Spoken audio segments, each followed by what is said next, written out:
Hello,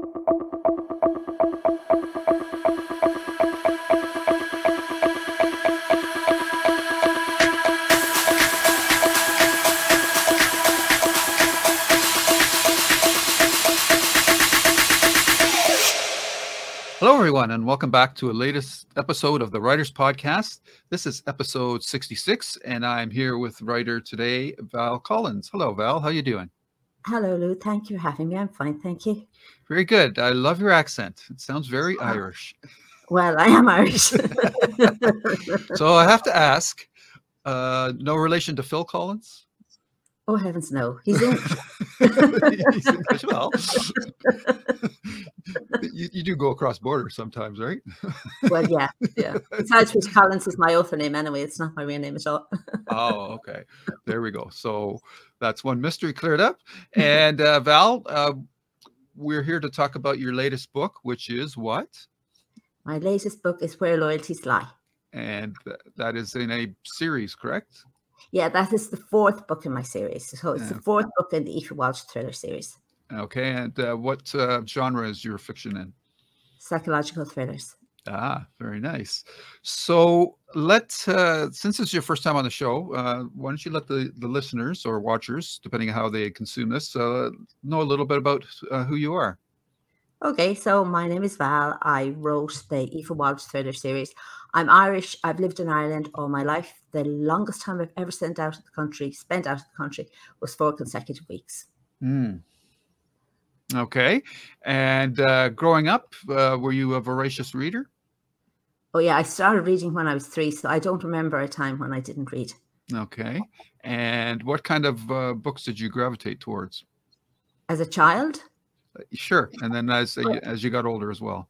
Oh, right. Well, as a child, I read Enid Blyton. I mean, most Irish and English kids read Enid Blyton when they're growing up. So after that, when I was older, when I was in my teens, I went through, the typical romantic phase. Okay. And then when I was older, I went into historical fiction and basically everything. I did historical fiction. I did the classics for a while when I got bored. I did humor. I did chick lit. And then eventually I hit on thrillers and I kind of stayed there. I leave them occasionally, but mostly I stick with them. Okay. So you sound very well read then. So well, I don't know if I'd say that, but I read a lot. You read a lot, yeah. Just ballpark, how many books a year do you think you read? Oh, God. I try to go through about 1 a week. Oh, okay. So that's a good pace. Yeah, I'm in the same ballpark. But I know some, like I don't know if you've watched YouTube channels where these guys read books and review, and they read like a book in a day, and I just don't know how anybody does that. I don't know how anybody does that either. And I found since I started writing, I've moved a lot towards audiobooks. Oh, okay. You can do an audiobook while you're driving around and making the dinner, things that things you have to do anyway. That's right. That's right. So while you were growing up reading, at what point did you get the writing bug? Oh, well, now, I wrote an awful lot when I was little. Right? And then when I was about 10, I realized that you were supposed to have dialogue in your books. I hadn't noticed that until I was about 10. So at the age of 10, I decided to try dialogue, and I didn't like my attempts at dialogue, and that was it. I never wrote again until I was an adult. Oh, okay. And did you, during your education years, did you take any creative writing courses or anything of that nature? No, they don't do that in schools here, or at least they didn't in my day. Okay, but no writing at all, or no writing at all. Okay, so as an adult, how did you get started as writing then? Okay, so then about 5 or 6 years ago, I was made redundant from my office job. And at the time, the economy here was terrible. And I had gone from a job where I was working ridiculous hours. And all of a sudden, I had all this time with nothing to do. And I thought, okay, well, I always thought someday I'd try writing a book. So I'll see if I can do it. So then I started writing, and it worked out. Like, I realized shortly after I started that I could do it. So then I thought, okay, I'm going to spend the next year writing. And because I'd been made redundant, I didn't need to work for a year. So I decided, okay, I was going to do that. So then I looked around and I did a short course, just a few weeks on Making the Murder, which was I've forgotten the name of the woman who ran it, but anyway, it was an Irish author, Louise something. She ran that course. I did that for a few weeks, and then I realized I needed more help. So then I decided to get a mentor. So I got a mentor. Her name is Debs Hobbs-White, and I worked with her for a year on my first book. Okay. And how did you find this mentor? Oh, brilliant. I mean, Debs is marvelous. She's too nice, really. I used to say to her, like, stop trying, like, I'm not going to get insulted, and I really need to know if I'm wasting my time here. So stop trying to be, you know, polite and gentle with me. Tell me if this is crap. But she wasn't able to do it. She still isn't able to do it. She says very nice things. She said, well, perhaps you should change this. Is she a friend of yours, or was she no, referred to you? No, I got it through Cornerstone's literary agency, I think they're called. Yeah. Okay. So that's an agency in Ireland, I assume, or it's everywhere actually. Everywhere. It's Okay. in America, it's in England. I don't think they're in Ireland. She's English. Oh, okay. So writing your first book, were you like how did you gravitate towards that genre? Was that the type of books as an adult you were finding yourself reading more and more? Well, what I started doing was before I got any help at all, when I first started to write, I thought I'd write YA because I thought it would be easier. It isn't. And my book didn't turn out to be YA anyway. It turned out to be middle grade. And I just about 3/4 of the way through it. And I did enjoy it because, you know, like, this is where I taught myself how to write, basically, before I got someone to teach me properly. But I did enjoy it. But then halfway through, I thought, you know, I really, really want to write a thriller. So I just abandoned it and started writing a thriller.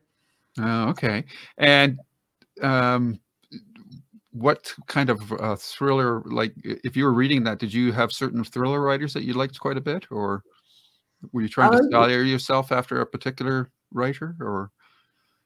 Well, I suppose when I started writing, when I started reading thrillers, I read an awful lot of Lee Child. Like, I used to read every one of the Jack Reacher books the minute it came out. I used to read Linwood Bartley, some Harlan Coben, but then I kind of started wondering, reading everything. Nowadays, I try to read somebody I haven't read before. Okay. Always. Very good. One of my sister podcasts that I do is a Stephen King podcast. So I just have to ask, as out of curiosity, have you read any Stephen King books? No, never. No, I'm not really into horror. I've read, I've seen the movies, some of the movies, but I haven't read any of them. Okay, fair enough. I was just curious. That's he's a favorite of mine, so I was just curious what you had done. Okay, so you've got yourself a mentor, and you're writing your first book. And was that Where Loyalties Lie? No, that's my fourth. My first book. Okay, was Girl Targeted? Yeah, that was my first book. Girl Targeted. So what was I'm going to ask that writer question. Where did you get your idea from for this book? Okay, well, when I first started writing that book, remember, I was at home. I wasn't thinking of writing a book. I was just thinking of seeing if I could write. So I was going to write about something I knew. So I'd worked all my life in offices. So I decided that my heroine was going to be working in an office. Okay. So it started off. So this girl, her name is Aoife. She's 23, I think, when the series starts, and she's married. She's pregnant with her first child, and she gets a job in an office in Dublin. And on her second day in the office, she finds her boss hanging from the ceiling. Right? So then she goes on maternity leave, and when she comes back from maternity leave, the police have finished their investigations, and they've said that it was a murder, but they have no suspects. So Aoife always wanted to be a reporter. She trained as a journalist, but it's really hard to get into journalism in Ireland. So she gave up and she started doing office work. But now, baby, she wants to, you know, be able to control her own schedule. So she decides freelance journalism is the answer. And she sees this as her way to break into it, because she's a unique viewpoint on this, because she was the one who discovered the body. And now she works with all these people who've known the victim for years, and she can ask them questions without them knowing. But then, of course, somebody finds out and people try to kill her. But at the time, because she's married, she thinks that she's really happily married at this stage. But as people threaten her life and her husband doesn't seem to care, she begins to wonder, who is this man she's married, and does she know him anyway? And then the series, like, every single book is what do you call them? Self-contained book. Yep. Yeah. Yeah, I can't think of the words, but that's what I mean. So there's a mystery in every book, and every book, the mystery is solved at the end. The only thing that continues through the series is Aoife and her personal life. Right. And what's going on in Eva's personal life that you're carrying over from book to book? Well, the first one is about her relationship with her husband, and if he really is who she thinks he is, or is he somebody entirely different? And then the second book, well, see, if I tell you that, there'd be no point in reading them. Right. No, but I just wonder, like, does she have a general overarching story that you want to do? How many books do you have planned for this series? As long as you can keep it going, or do you have a set number? No, I have no set number. I have my fifth book is coming out in March. At the moment, I have no plans to write a sixth, but I might. Oh, okay. All right. So your character has become a journalist now, and is that how do you go about researching that particular aspect of the book? Like, do you know any journalists, reporters, or do you just? She's not a journalist. No, she's not a journalist. She's a freelance journalist, so she does the occasional story for people here and there. So it doesn't get into what it's like to be a journalist or working for a newspaper or anything like that. Okay, so you don't have like a go-to expert resource to check out things that you do to say, does this make sense? Would a journalist do this kind of stuff, or you just? Our journalism part in this is really tiny. It's usually how she breaks into the thing, because most of her work is still in an office because she needs to make money. She's not making any money out of that. Her work life is almost entirely in an office. Right. Okay. Very good. And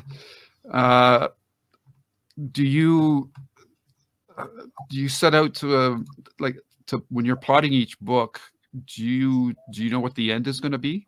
I assume with a murder mysteries, most cases writers have to know what the end is so that they can like leave false clues and red herrings or whatnot like that. Do you work that way, or how do you write your books? Well, I always know who the victim is, obviously, because that happens at the beginning of the book. Right. I always know who the murderer is. I usually know why they did it, though. There was one book I didn't. I had to work that out as I went along. I'm not a plotter. I just write and see what happens. Oh, okay. What lessons did you learn from your first book to your second book? Well, I suppose the most important thing I learned, but I learned it before I'd written my first book, and that was that for me, because I'm not a plotter, if I wait until I have an idea, I'd never write at all. Okay. So I had been thinking a few weeks before I wrote, I've been thinking, okay, maybe I'll try writing, and what will I write about? And like nothing came to my mind at all. And then one day I was listening to an interview with Maeve Binchy. Do you know Maeve Binchy? No, she's an Irish writer. She's dead now. She was quite popular, actually. She had a big Hollywood film at one stage. But anyway, I was listening to her being interviewed, and she said that she'd never write at all if she didn't sit down at her desk and write. Like nothing would come to her. So I tried it, and then I discovered that's the way my mind works. So that was the first thing I learned, that like I'm not a plotter, and I've tried since to kind of be a half plotter. I'm just not a plotter.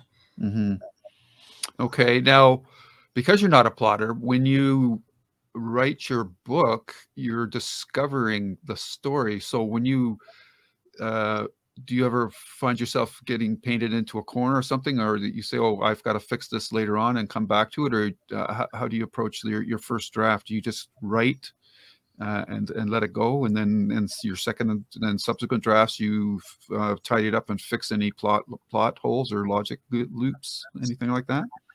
I write it. I don't always manage it, but I try to write it like as it happens. The odd time, I remember once I jumped ahead because I suddenly came up with an idea for the end, and I was so anxious to write it. I was kind of skipping over the rest. I thought, I'll leave that, just go right at the end. Right. But generally, I try to write it page, as it happens. So what I do as regards editing it is I write it one day and then I listen to it the next day. And then I keep going back and listening to it. So I have most of the editing done before I finish it.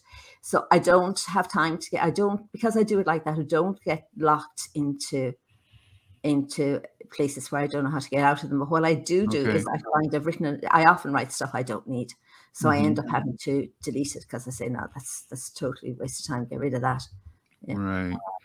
Okay. So once you've got the first draft done, what's your process after that? How many drafts do you do after that? Do you just do one, or do you do a couple, or how do you do that? Well, because I change it constantly, my first ends up being my final draft. Oh, okay.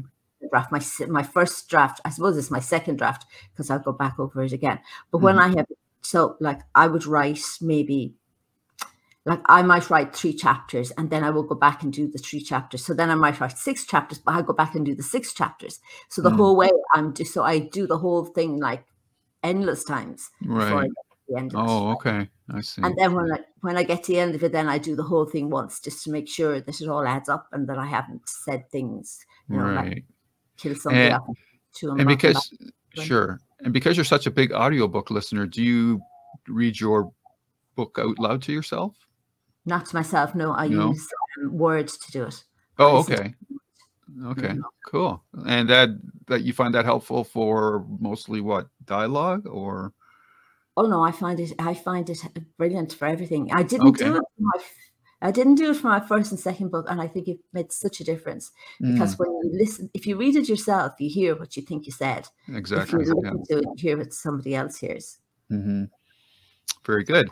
So your current book or your latest book is Where Loyalties Lie, and I believe you said your 5th book is coming out soon? In March, yeah. In March. And can you say what the title of that is yet, or is that too soon? It doesn't have a title. Oh, okay. It's actually with the editors at the moment, and it still doesn't have a title, but I have somebody who'll do that for me. I'm really bad at titles myself. Oh, so okay. Interesting. I'm waiting for them to come back. Right. So far, all your writing has been just on this current series, we're correct? And yes. What about your future plans? Are you looking at doing other stories outside of this series, or? Well, I think if I have had an idea for a while for another series. So if I don't come up with an idea for this, and usually at this stage, by the time I finish one book, I would have come up with an idea already for the next one. So because I haven't, I think I might move on to one of my other ideas. And my other ideas, I thought I'd write a time-traveling thriller. So I might do that for next year. Oh, okay. Very cool. So what else is there?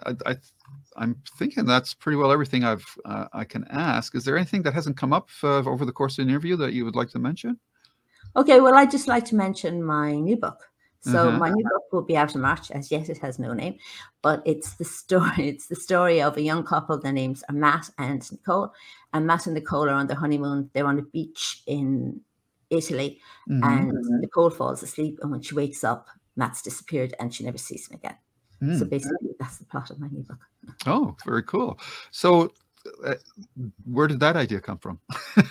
Oh, well, actually, a story my mother told. Something similar happened. She knew years and years and years ago. So, but in that case, the man disappeared and was literally never heard of again. So they just assume he went swimming and he drowned. Nobody knows. Right, right. Obviously, that's in my book. Yeah, I just realized I didn't ask you questions about your craft in terms of your work, your daily work habits. Do you write at a particular time of day, or do you just grab whatever time you can whenever it's available? No, when I wrote my first book, because I'd taken the year off, I wrote every day from 9 until 2. Wow. And then in the evening, then I edited it. Okay. But I don't have the luxury to do that anymore, so I just do it whenever I can. Ah, okay. And you write, though? You don't? Do you dictate or do you write? Oh, God, no, I write. Because it's amazing how much voice dictation technology has advanced the last couple of years. And I know, like with Google Docs, it's become quite robust. So yeah, but I think you'd think. Yeah, but I think you think in a certain way. So yeah, it works best for me while I write. I don't think it would work for me if I tried to talk. Then again, I never tried, so who knows? Right. Are you self-published, or are you through a traditional publisher, self-publishing? And how do you find that process? How involved in that are you? Oh, well, I get an awful lot of help because I'm very bad at doing anything yeah, anything really. I can't do my own covers. I can't. I have an editor. I have somebody who. I have 3 different editors, and I have somebody who does my blurb and my title, and basically I get most of it done for me. Okay. As regards to marketing, I must say I'm absolutely awful, but I try to get people to help me with that too. Right. Let me see. I didn't find out what did I ask who your favorite writers are right now, or We did, yeah, we touched on that. I said okay. that I used to have favorites, but now I just try to read something new all the time. Right. Okay. Sorry. I didn't tell you about my Where Loyalties Lie, though. I'm sorry. I didn't tell you about the plot of Where Loyalties Lie. Oh, okay. Please go ahead. So, Where Loyalties Lie is about 4 young people who go for a walk on the cliffs of Moher, and one falls off, and he dies. And his 3 friends say that it was an accident, but a stranger who saw the whole thing said that one of the guys, whose name was, God, I've forgotten his name. One of